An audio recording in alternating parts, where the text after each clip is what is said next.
Assalamualaikum warahmatullahi wabarakatuh. Anak-anakku sekalian kelas 6 yang dimuliakan Allah, mari pada kesempatan kali ini kita akan mempelajari bersama yaitu tentang minuman halal dan haram. Kita simak bersama penjelasan dari ibu guru yang akan hadir di kesempatan video kali ini. Terima kasih. Minum secara bahasa berarti meneguk barang cair dengan mulut, sedangkan minuman adalah segala sesuatu yang boleh diminum.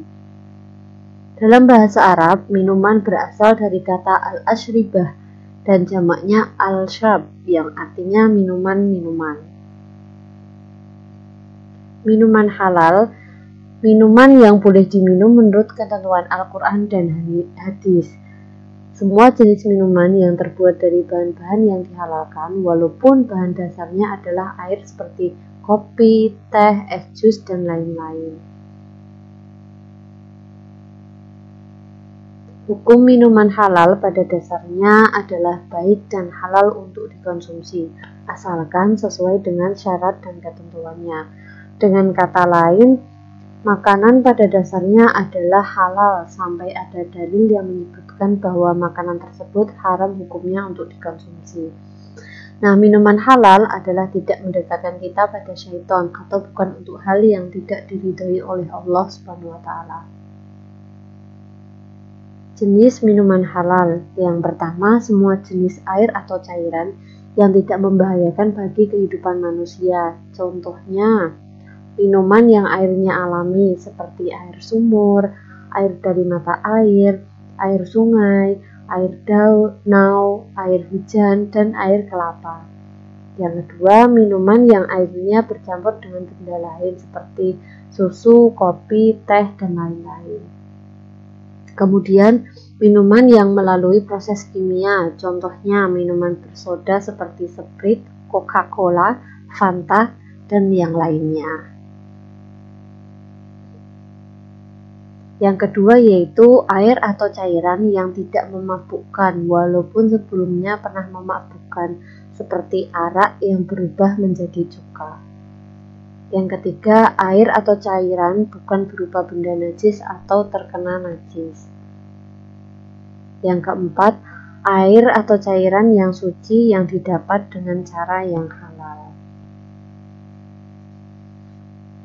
Yang selanjutnya yaitu membiasakan mengonsumsi minuman halal. Berikut cara-cara yang dapat dilakukan agar kita terbiasa mengonsumsi minuman halal. Yang pertama, membeli minuman dari tempat yang terpercaya atau sudah terjamin menjual minuman yang halal. Nah, ini diutamakan kita membeli minuman dari tempat orang yang muslim.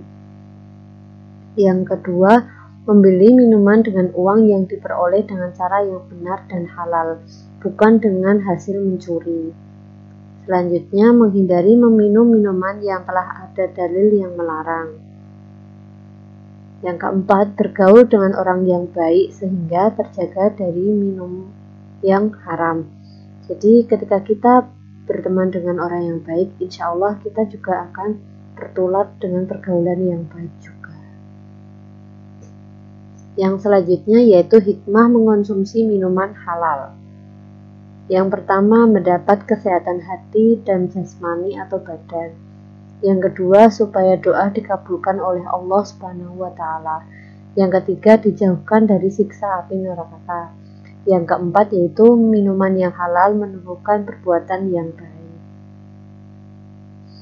Untuk selanjutnya yaitu minuman haram. Apakah minuman haram itu sudah ada yang tahu? Ya, jadi minuman haram adalah minuman yang dilarang diminum oleh umat Islam karena mudaratnya lebih besar dari manfaatnya, karena kerugiannya terlalu banyak. Nah, untuk minuman haram, hukum minuman haram dinyatakan haram karena beberapa sebab. Yang pertama, dikonsumsi secara berlebihan. Yang kedua yaitu memabukkan dan dapat menghilangkan akal atau kesadaran seseorang. Yang ketiga termasuk zat najis atau kotoran yang diharamkan. Yang keempat, merupakan hak orang lain yang tidak boleh diminum sembarangan tanpa izin orang yang memilikinya.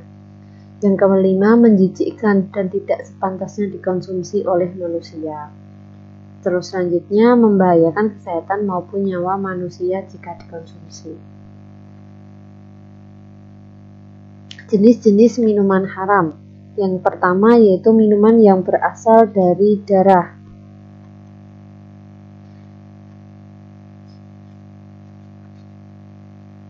Nah, ini darah itu adalah salah satu jenis makanan atau minuman yang diharamkan untuk diminum. Seperti halnya beberapa orang yang gemar minum darah binatang seperti ular dan sebagainya dengan alasan kesehatan atau untuk menyembuhkan suatu penyakit. Yang kedua yaitu minuman keras atau khamar. Yang ketiga yaitu minuman yang diminum dalam bejana emas.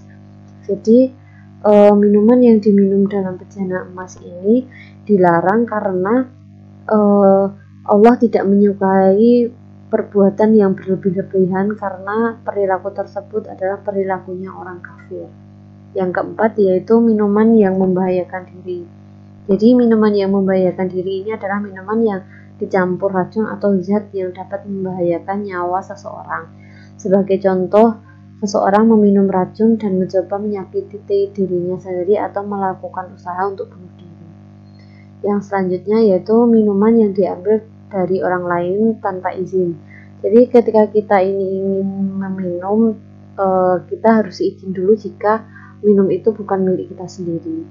Yang keenam yaitu minuman yang mengandung zat yang diharamkan. Yang dimaksud zat yang diharamkan ini seperti tercampur darah atau air liur anjing dan sebagainya.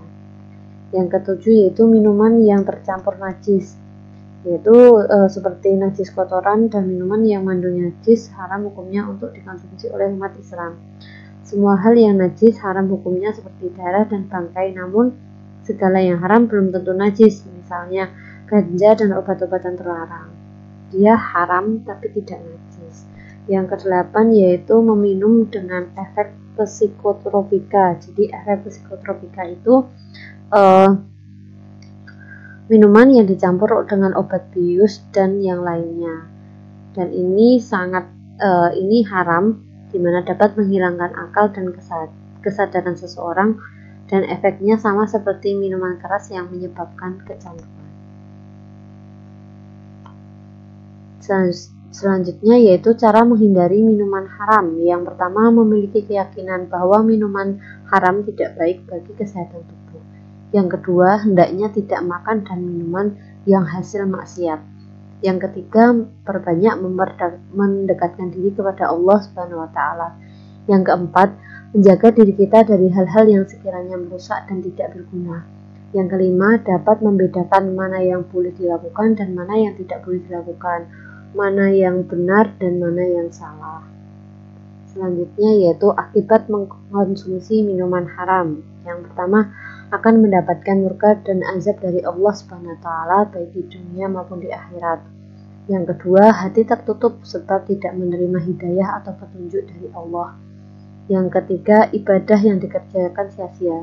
Jadi seseorang yang mengkonsumsi minuman haram itu ibadahnya bisa sampai 40 hari tidak diterima oleh Allah Subhanahu wa taala.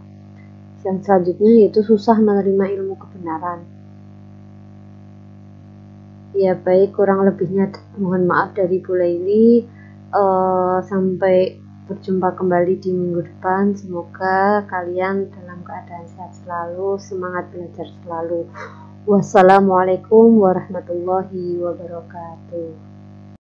Demikianlah anak-anak untuk penjelasan dari minuman halal dan haram. Bisa kita pelajari lagi untuk minggu depan. Kita buka terus videonya dan ada tugas-tugas yang akan menanti kalian. Terima kasih. Wassalamualaikum warahmatullahi wabarakatuh.